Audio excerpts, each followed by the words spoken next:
ॐ मङ्गलं भगवान् विष्णु मङ्गलं गणध्वजा मङ्गलं पुण्डरीकाक्षा मंगलाय तनोहरि। आप सभी को श्री प्रबोधिनी एकादशी हवन व्रत पूजन की बहुत बहुत शुभ मंगल कामनाएं। मैं भगवान से प्रार्थना करता हूँ कि उनकी कृपा दृष्टि हमारे ऊपर और आपके ऊपर, हम सब के ऊपर बनी रहे। इन्हीं शुभकामनाओं के साथ ओम नमो भगवती वासुदेवाय नमः। ओम गंगणपते नमो नमः। ओम विष्णु सहस्रनाम श्री लक्ष्मी नारायणाय नमो नमः। आज श्री प्रबोधिनी एकादशी के शुभ अवसर पर मैं आप सभी को श्री प्रबोधिनी एकादशी का महत्व बतलाना चाहता हूँ। कृपया ध्यान से सुने और समझें और इस दुर्लभ अमूल्य जीवन को सफल सार्थक बनाएं। शास्त्रों में लिखा है कि यदि कोई भी व्यक्ति प्रबोधिनी एकादशी का हवन व्रत पूजन दान करता है, पठन पाठन करता है, दान पुण्य करता है, तो उसके पुण्य की वृद्धि होती है और उत्तम बुद्धि वालों को भगवान श्री नारायण मोक्ष प्रदान करते हैं।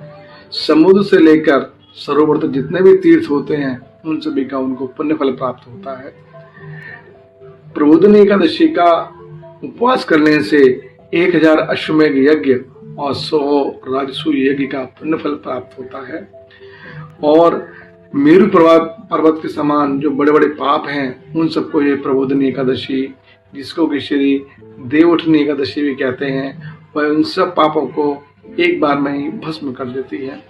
और व्यक्ति के पहले के हजारों जन्मों में जो पाप हो जाते हैं उनको प्रबोधिनी एकादशी का यथासंभव रात जागरण रुई की ढेरी के समान भस्म कर देता है, ऐसा शास्त्रों में लिखा हुआ है। प्रबोधिनी एकादशी का हवन व्रत पूजन दान से व्यक्ति के पितृ नरक से छुटकारा पाकर भगवान विष्णु के परम धाम श्री वैकुंठ धाम को प्राप्त करते हैं। प्रबोधिनी एकादशी के का पुण्य महत्व इतना है कि अश्वमेघ आदि यज्ञों से भी इस फल की प्राप्ति कठिन होती है और प्रबोधिनी एकादशी को हवन व्रत पूजन करने से यथासंभव रात जागरण से प्राप्त कर लेता है। संपूर्ण तीर्थों में नहाकर सुवर्ण और पृथ्वी दान करने से जो फल प्राप्त होता है वह श्री हरि के निमित्त जागरण करने से मात्र से मनुष्य प्राप्त कर लेता है। जैसे मनुष्यों में मृत्यु अनिवार्य है, उसी प्रकार धन संपत्ति भी क्षण भंगुर है। ऐसा समझकर श्री हरि की श्री प्रबोधिनी एकादशी का व्रत पूजन श्रद्धा पूर्वक करना चाहिए। श्री प्रबोधिनी एकादशी पुत्र और पौत्र प्रदान करने वाली है। जो ज्ञानी हैं, जो योगी हैं, जो तपस्वी हैं, जो जितेंद्री हैं, उन्हीं के ऊपर प्रभु की कृपा दृष्टि प्राप्त होती है।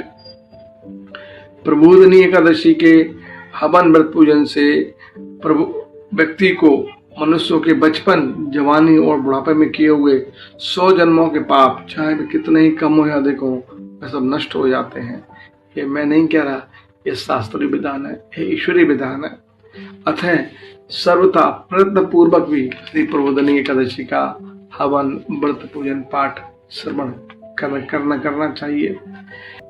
प्रबोधिनी एकादशी के दिन जो व्यक्ति भगवान विष्णु की कथा पढ़ता है, सुनता है, उसे 100 गौदान का पुण्य फल प्राप्त होता है। कार्तिक माह के में धार्मिक शास्त्रों का स्वाध्याय श्रवण करना चाहिए। कार्तिक माह में जो व्यक्ति भगवान विष्णु की कथा पढ़ता है, सुनता है, वह अपनी 100 पीढ़ियों को तार देता है और उनकी प्रभु की कृपा से उसको 7 दीपों से युक्त पृथ्वी दान करने का पुण्य फल प्राप्त होता है। प्रभु शास्त्रों में लिखा है कि जो इस तरह से प्रभु का गुणगान, स्मरण, पूजन अर्चन करते हैं वो श्री मोक्ष को प्राप्त करते हैं। उनके जन्म मरण से उनको मुक्ति की प्राप्ति हो जाती है। अतः यथासंभव भरपूर श्रद्धा भक्तिभाव के साथ श्री हरि के श्री प्रबोधनी एकादशी, जिसको श्री देवज्ञानी एकादशी भी कहते हैं, उसका हवन यज्ञ पूजन अर्चन श्रद्धा पूर्वक रहना चाहिए। और भगवान श्री लक्ष्मी नारायण की कृपा दृष्टि हमारे ऊपर, आपके ऊपर, हम सबके ऊपर बनी रहे और हम सभी इस दुर्लभ अमूल्य जीवन में सद्कार्य करते हुए श्री मोक्ष को प्राप्त करें।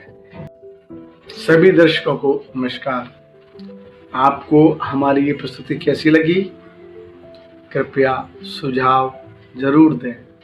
और हाँ, यदि वीडियो अच्छी लगी हो तो लाइक करें, चैनल को सब्सक्राइब करें, क्योंकि आपकी बात हमारे साथ आपकी टीवी पर।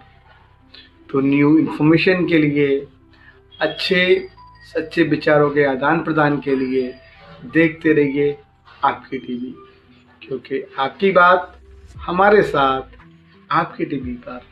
तो देखते रहिए आपकी टीवी। शुभकामनाओं के साथ जय हिंद, वंदे मातरम।